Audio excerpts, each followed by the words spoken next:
In the land of Sparklewood, where the sun shone bright and the air was sweet with the scent of honey, there lived a kind and gentle princess named Sophia.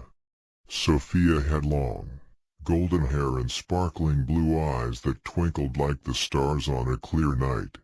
She lived in a beautiful castle made of crystal, surrounded by a lush green forest, with her best friend, a wise old owl named Professor Hootenanny. Sophia loved nothing more than to explore the forest, discovering hidden streams and secret meadows. One day, while wandering deeper into the woods than she had ever gone before, Sophia stumbled upon a hidden path she had never seen before. The path was overgrown with vines and shrubs, and it seemed to be calling to her. "Professor Hootenanny, look!" Sophia exclaimed, tugging on the owl's wing. "I've found a new path. Let's see where it takes us." Professor Hootenanny blinked his wise eyes and nodded his head. "Very well, Princess. But be careful, for we do not know what dangers may lie ahead."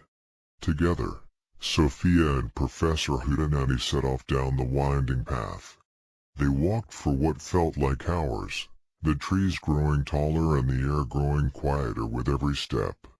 Finally, they came to a clearing, and in the center of it stood an enormous, ancient tree. Carved into the trunk of the tree was a message, written in letters that shone like silver in the sunlight: "Turn back, travelers, while you still can. For in the heart of this forest, danger lies in wait. A wicked sorceress weaves her wicked spell, and only the bravest of hearts can break it well." Sophia's heart skipped a beat as she read the words. She had never heard of a wicked sorceress before, and she couldn't help but feel a thrill of excitement. "Oh, Professor Hootenanny, let's go on," she cried. "I'm not afraid of a little danger." Professor Hootenanny looked at her sternly, but Sophia could see the hint of a smile in his eyes. "Very well, Princess. But remember, bravery is not the absence of fear, but the willingness to face it head-on." Together, they continued on their journey, the path growing narrower and darker with every step. The air grew colder, and Sophia could feel a strange, tingling sensation in the air. Suddenly, a figure emerged from the shadows. She was tall and thin, with long, bony fingers and eyes that glowed like embers. Sophia could feel her heart pounding in her chest as the sorceress spoke in a voice that sent shivers down her spine. "Welcome, little princess," the sorceress cackled.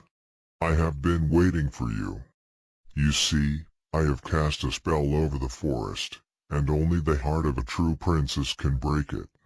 Sophia stood tall, trying to hide the fear that was growing inside her. "I'm not afraid of you," she said, her voice shaking slightly. The sorceress laughed, a cold, mirthless sound. "We shall see about that," she said, waving her hand. Suddenly, Sophia felt herself being lifted off the ground, suspended in midair by some invisible force. Professor Hootenanny flew up to her, squawking loudly, but even his sharp talons couldn't penetrate the sorceress's spell. Sophia closed her eyes, trying to think of a way to escape.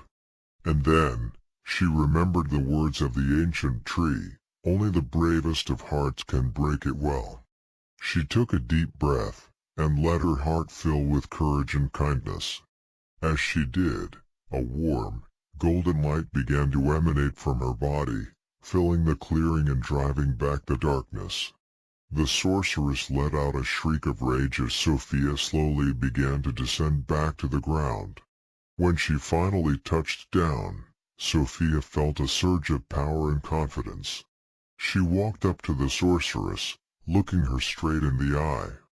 "You may have power," Sophia said, "but I have something you will never have, a heart full of love and kindness."